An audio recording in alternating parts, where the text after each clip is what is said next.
इंदौर का राजा रघुवंशी केस एक ऐसा केस जिसकी शुरुआत से ही रहस्य और साजिश का एक अलग ही पर्दा डला हुआ था। एक ऐसा केस जिसमें नरबली का भी जिक्र किया गया और ये नरबली का जिक्र किसी और ने नहीं बल्कि खुद राजा की बहन सृष्टि ने किया था।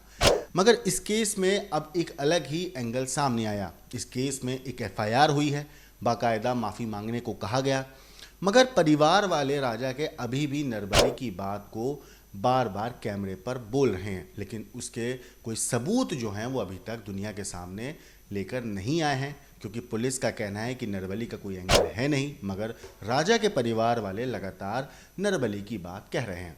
मगर दोस्तों, इस केस में एक जो नाम है जो अब दुनिया के सामने फिर से आया है वो है सृष्टि।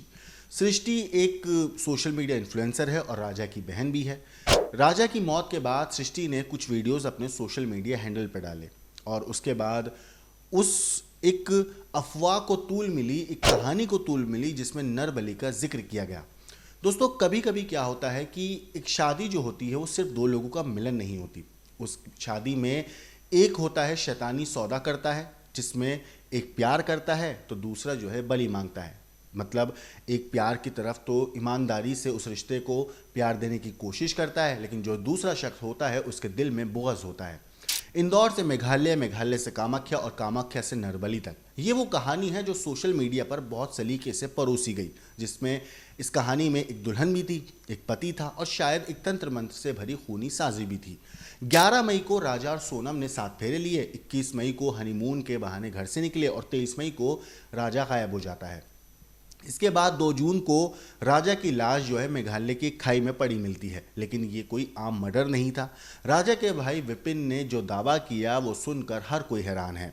सोनम ने मेरे भाई की नरबली दी है, वो बोलती थी उसकी पसंद की शादी नहीं हुई तो अंजाम बुरा होगा। बाकायदा कैमरे पर विपिन ने ये बात एक्सेप्ट की है, ये बात बोली है। विपिन का कहना है कि सोनम ने शादी के बाद दूसरी शादी की, राजा की हत्या के दिन 11 थी, तंत्र साधना की विशेष रीति थी, गले पर वार किया गया और कामाख्या मंदिर में पूजा करने के बाद मांग में सिंदूर था, लेकिन माथे पर शाप लिखा था। 2 मंगलसूत्र, एक उनका और दूसरा किसका।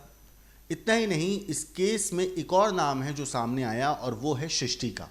सृष्टि जो है वो राजा की बहन है जिसने सबसे पहले वीडियो में नरबली का जिक्र किया। अब उसी पर असम में एफआईआर हो गई है। पुलिस, नोटिस, माफ़ीनामा और बयान जो पूरे देश को हैरान कर रहा है। मगर दोस्तों, इतना ही नहीं, इस पूरे मामले पर जो मंदिर का जिक्र किया गया, वहाँ के जो पुजारी हैं उनका भी बयान सामने आया, जिसमें वो बोलते हैं कि हमारे मंदिर में कभी नरबली नहीं दी जाती, ये केवल छवि खराब करने की साजिश है।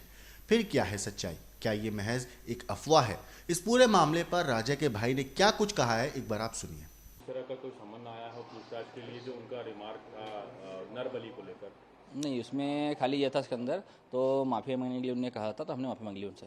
क्या लेटर था, किसकी तरफ से था और कब आया था ये? लेटर नहीं था, जैसे इंस्टाग्राम पे जो रील चल रही थी ना, उसमें स्वीटी के फॉलोअर बढ़ रहे थे, तो उस हिसाब से उनको लगा था, तो स्वीटी केस को अलग से ले आ रही है, तो उनका स्वीटी को कोई वाला इतने कोई सबूत वगैरह होंगे, इसलिए उन्होंने बोला था, तो आपको जो भी अपने सबूत हो तो हमको बता दीजिए, तो माफ़ी मांग लीजिए। तो माफ़ी मांग ली उन लोगों ने। कहाँ से ये समन आया था, नोटिस आया था और ये कब आया था? इसको होगा अपने 15 दिन होगा। किसने भेजा था? आसम ने। पुलिस की तरफ से आया था? हाँ। क्या लिखा था उसमें? ये माफ़ी मांगने के लिए। नहीं, जो सृष्टि ने जो बात बोली थी उसका कोई जिक्र था इसमें? नहीं, इसमें कुछ भी नहीं। नहीं, इसमें इस टाइप से कुछ भी इसमें नहीं था। खाली इसमें ये था जैसे कि सृष्टि रघुवंशी जो है, इसने जो इंस्टाग्राम पे जो रील बनाते रील डाल रही थी, उस हिसाब से जो उसमें फॉलो बढ़ रहा था उसके अंदर, और उस हिसाब से उन्होंने कहा था, तो आप लोग जो है एक तो इसको केस को डाइवर्ट कर रहे हो और कहीं ना कहीं अब जो धर्म को बीच में ला रहे हो। तो ये जो फॉलोअर बढ़ रहे थे ये तो कोई कारण नहीं होता समन का। उनका बयान क्या था इंस्टाग्राम पे? देखिए, बयान इसमें ये जैसे नरबली जो हम बता रहे हैं, हम तो मिता में सभी बोल रहे हैं, तो इसमें उनको लग रहा था आपको ये कनेक्ट धर्म के बीच में ला रहा हो, इसलिए आशंका जाहिर की थी उन्होंने। हाँ। कि इस तरह का हो सकता है। हाँ। तो माफी मांग ली गई या माफ़ी मांग ली? बयान के लिए बुलाया वहाँ पे? नहीं। चलो। एक 2 मंगलसूत्र जो मिले थे, ये फोटो कहाँ से तस्वीर आई थी और आप लोग को कब पता चला और क्या कहना चाहेंगे इसमें? देखिए, इसमें मंगलसूत्र जो 2 मिले हैं, उसमें से एक मंगलसूत्र हमारा था, मिनी मंगलसूत्र, और दूसरा मंगलसूत्र जो है हमारा नहीं है, और उसमें एक और चेन जो मिली है वो चेन में हमारी नहीं है, और उसमें पाइजेब वगैरह एक्स्ट्रा मिली है वो हमारी चीज़ें नहीं है। तो इसमें कहीं ना कहीं इसमें ये हो सकता है, तो जिस प्रकार से सोनम ने इसकी माँ से कहा था उस टाइम पे भी, तो मैं जिससे प्यार करती हूँ उससे शादी उससे करूँगी मैं, और शादी नहीं कराओगे तो फिर आगे जब जिससे शादी कराओगे मेरी तो फिर आगे जो अंजाम होगा तुम सब देखोगे। तो इसी प्रकार से देखिए सोनम की जो इच्छा थी वो तो उसने पूरी कर ली है, राजा को मार के, राजा के बलि दे के।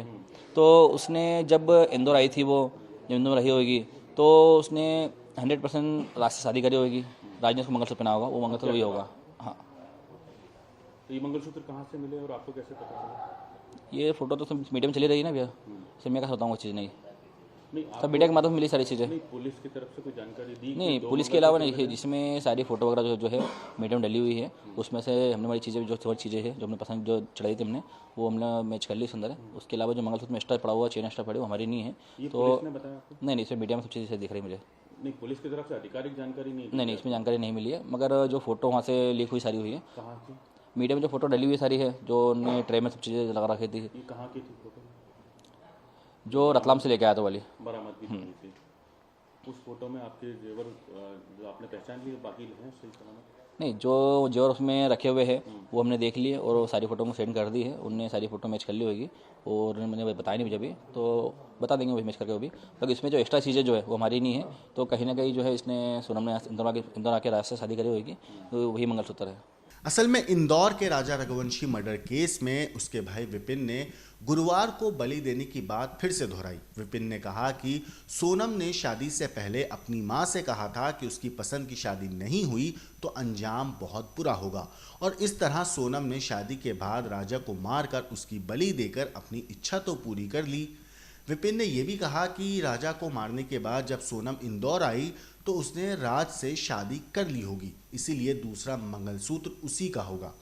दो में से एक मंगलसूत्र हमारा दिया हुआ है जबकि दूसरा हमने नहीं दिया। इतना ही नहीं, एक चैन और पायजेब भी बरामद की गई है, वो भी हमारी नहीं है। वैसे आपको बता दें कि बुधवार को राजा की मौसेरी बहन सृष्टि के खिलाफ असम में एक एफआईआर दर्ज करने की जानकारी सामने आई थी।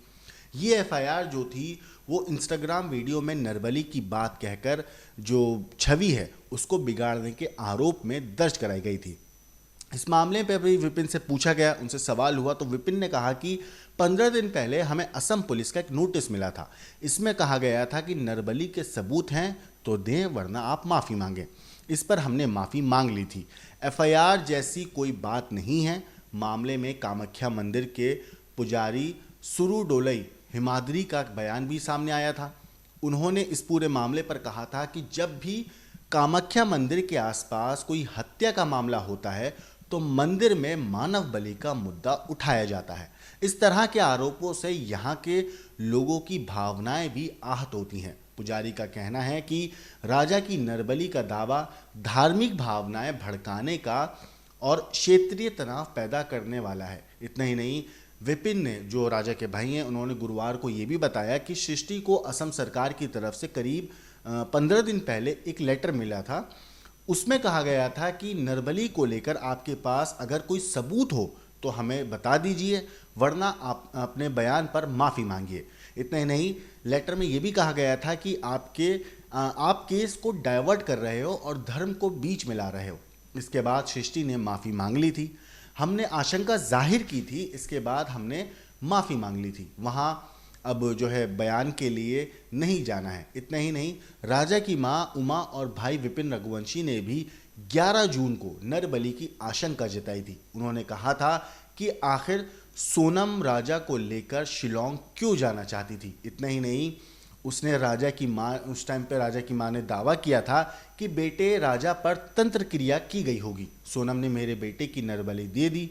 हम सब पर भी सोनम ने वशीकरण किया था। जैसे वो लोग बोल रहे थे वैसे हम चल रहे थे। अब हमें इसका एहसास हो रहा है।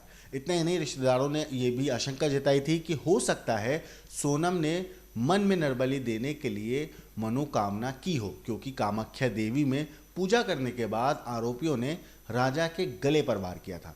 ये सारे वो दावे हैं जो राजा के परिवार ने सोनम के खिलाफ किए थे कि सोनम ने नरबली दी। इतने ही नहीं, राजा के जो भाई हैं विपिन, उन्होंने भी दावा किया, माँ ने भी दावा किया, जो उनकी मौसेरी बहन हैं सृष्टि, उन्होंने भी दावा किया। लेकिन जब सरकार की तरफ से, पुलिस की तरफ से लेटर आया और एफआईआर दर्ज हुई और उनसे पूछा गया कि अगर आपके पास कोई सबूत है तो हमें दे दीजिए वरना आप माफ़ी मांगिए, तो परिवार ने माफ़ी मांग ली।